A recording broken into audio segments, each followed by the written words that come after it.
Hey everyone, so I'm standing here in my beautiful listing on Albert Street, and it has proven to be a very big challenge to get this beautiful house sold.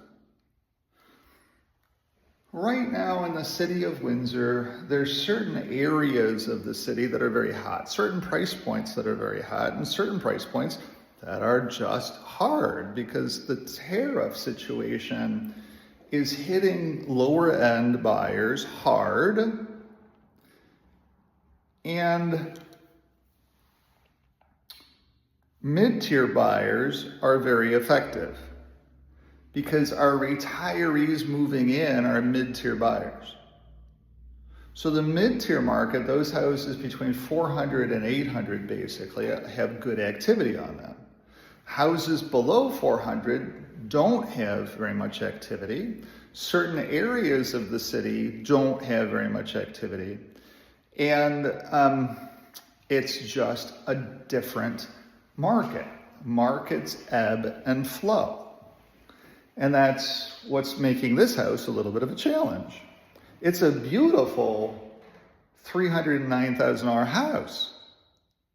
But there's just not very many people that can buy a $309,000 house in the city of Windsor right now because of tariffs.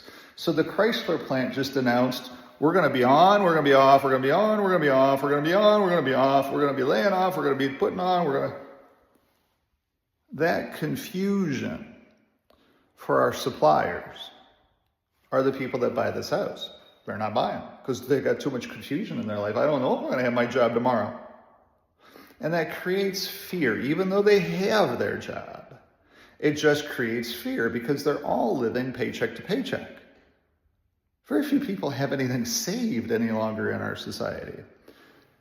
News today was that the company that does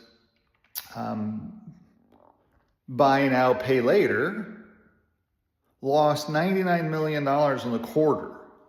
Now, how long can a company exist allowing people to buy now and pay later and lose $99 million a quarter? That's $400 million a year that they're losing because people aren't paying for the items that they just bought today. So it is hard in that lower tier of buyer.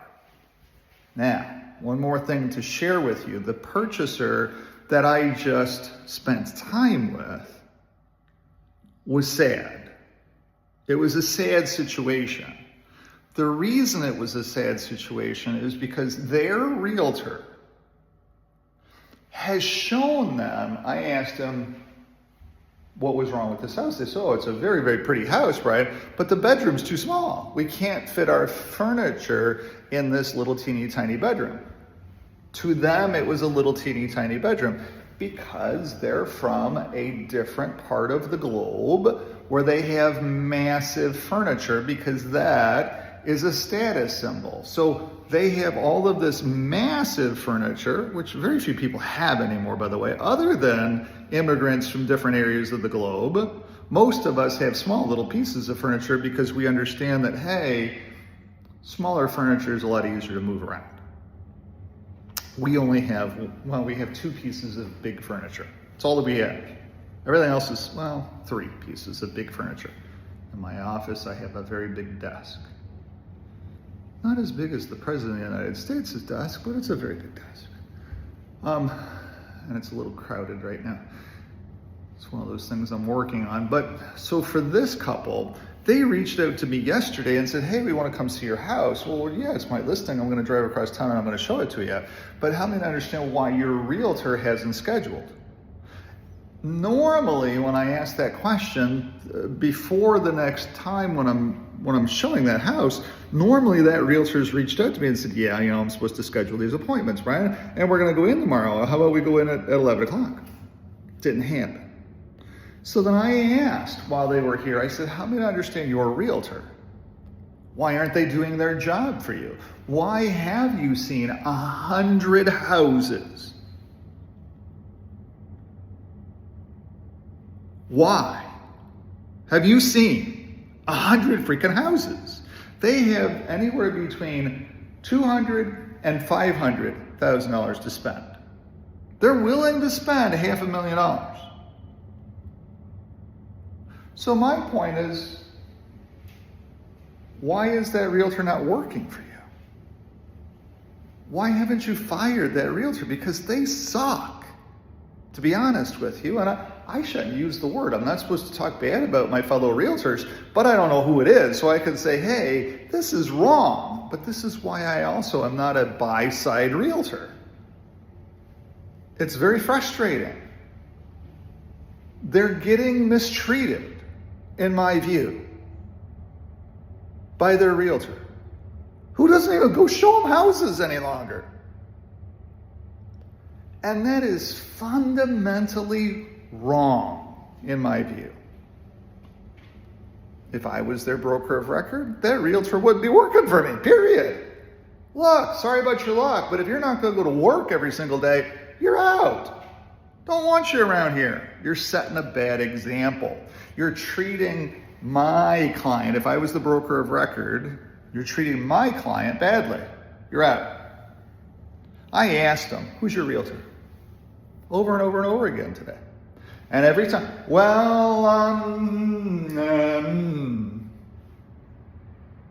because they knew I was upset with that realtor for treating them this badly. And they knew, they finally ran into somebody that would put some words to it. If I would have had the name of their realtor, I would have called their realtor today and said, look, help me to understand.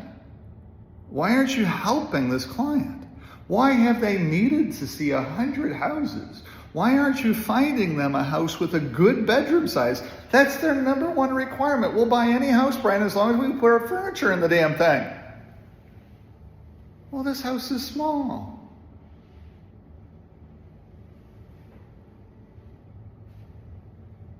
I said, is that your only problem? Well, this is a really nice house. We really like how nice this house is, Brian. I'm like, yeah, they've spent a heck of a lot of money to be able to renovate this house to get this house this nice. But it's too small for us. And that realtor is fundamentally doing something wrong. They're under contract with these folks. I can't step into that relationship. I have to be very cautious. But that realtor is under contract with them. That realtor is going to make $10,000 to $12,000 helping them and will not even go help them. That's wrong. Period. End of discussion. Fundamentally wrong. That's part of the reason I no longer am a buy-side realtor. It's a lot of work. You got to really know your client. And these folks were honed in, and they brought mom with them, and mom was upset with me. Mom was furious with me for even talking to these kids and saying, help me to understand, how can I help you? Why haven't you fired your realtor? Mom, right away.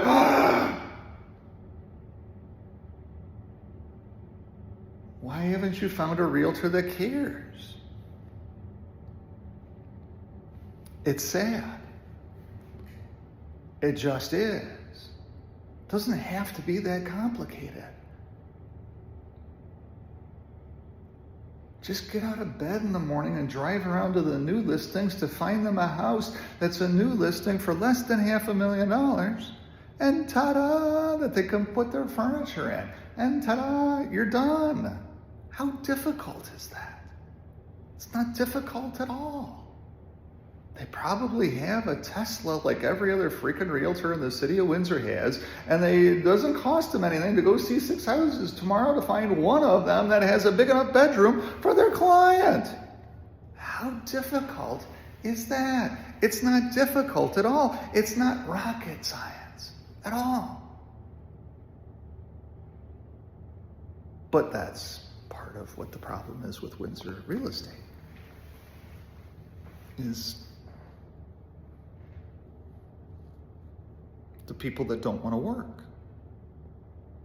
that have been propped up by this family. Oh, they've helped other people that we know to buy houses, and they're supposed to be really, really good, Brian. Well, they suck because they've shown you 100 houses and they can't push you over the finish line. That sucks. They should be fired instantly, in my view. sorry to go off on you like this, but when my buyers work with me, and keep in mind that I work with buyers if I'm asked to. Brian, can you help me? Then yeah, I'll help you. We'll find that house. But I only do it a few at a time. Most of my houses, because I'm spreading out my zone to help senior citizens, advanced age senior citizens who really desperately need the help. And I can't help immigrants to Canada because they just don't understand it. They're so used to being mistreated that when they get to Canada and they say, oh, I guess this is normal. It's like, and then when I come along and say this isn't normal,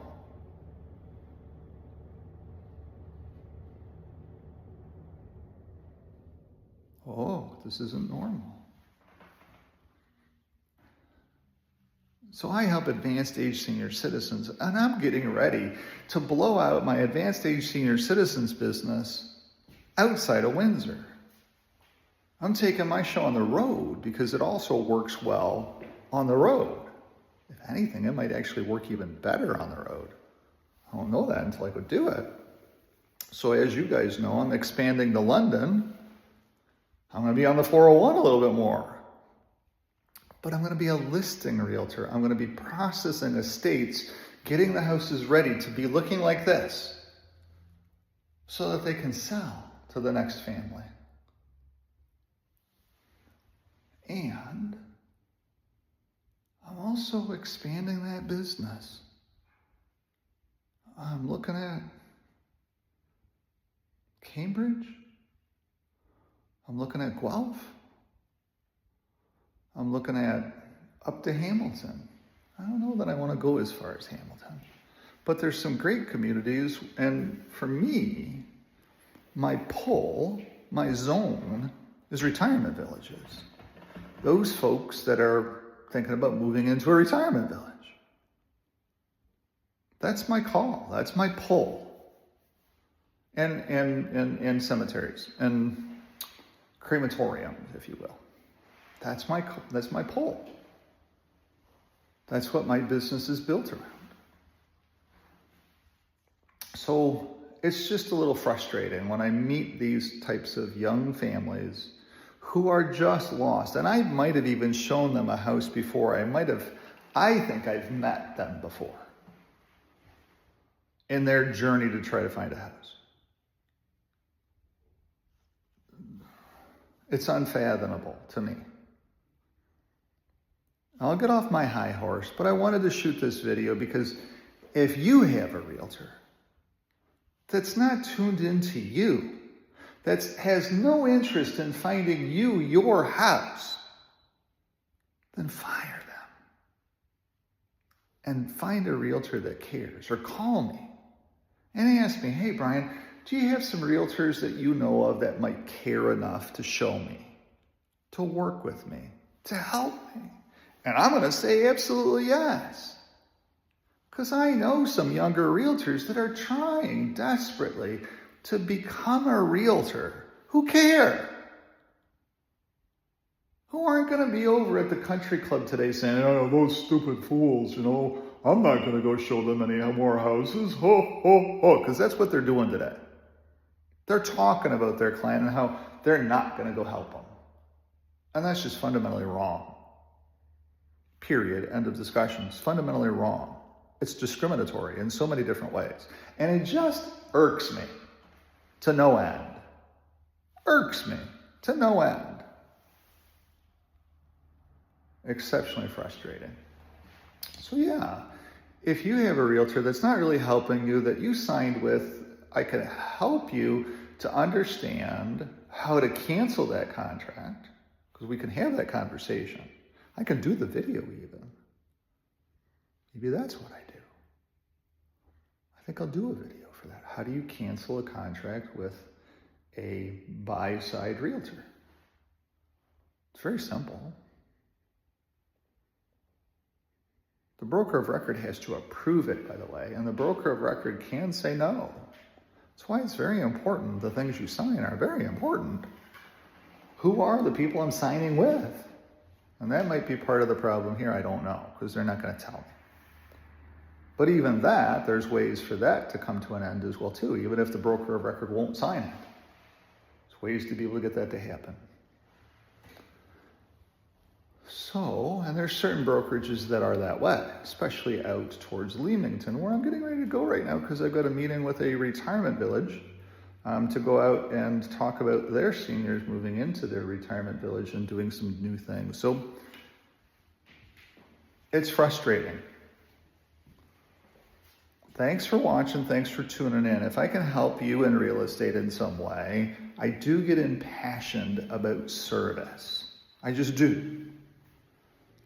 That's why I became a realtor. The whole reason for becoming a realtor was the concept that so many of my clients felt that their children were getting pushed into crappy houses by their realtors who didn't care.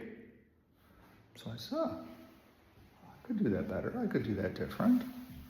And that's where all of this juggernaut started from. That's who would have thought that over the time that I would have closed my financial services business for the most part. I don't really do any life insurance anymore. I do some investments with my senior citizens clients because it's the right thing to do. It's the right thing to have a conversation with them about once they sell their house. I probably have one of those coming up. I do have, just so that you know, because you've stayed watching for 16 minutes, I do have a raised ranch that'll be coming up on Malden in LaSalle on July 1st. Another listing. I did sell the listing in Kingsville. It's done. June 20th, my team has to have that completely empty, and we're right on spot on track with that. We'll be done by like June 10th at the very, very latest. We have plenty of time. And we have a new listing coming up on Malden Road, which we're going to start organizing now.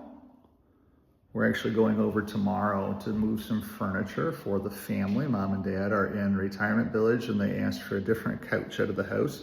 So we're going to go change it to couches, part of that service level for our senior citizens.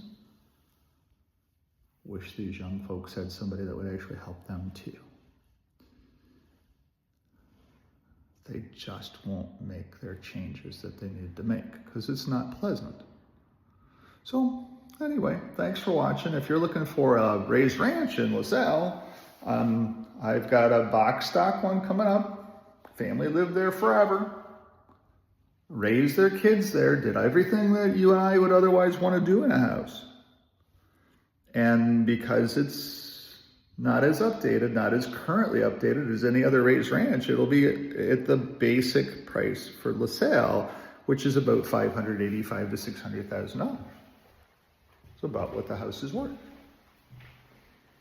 And it is actually zoned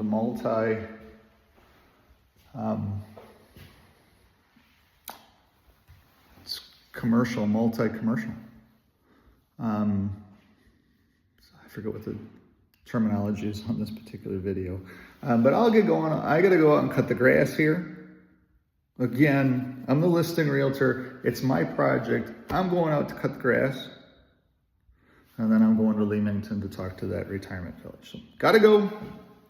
Have a great day. Thanks for watching. Thanks for tuning in. If I can help in some way, I'm Brian, 519-995-6145. Have a great day. Bye-bye.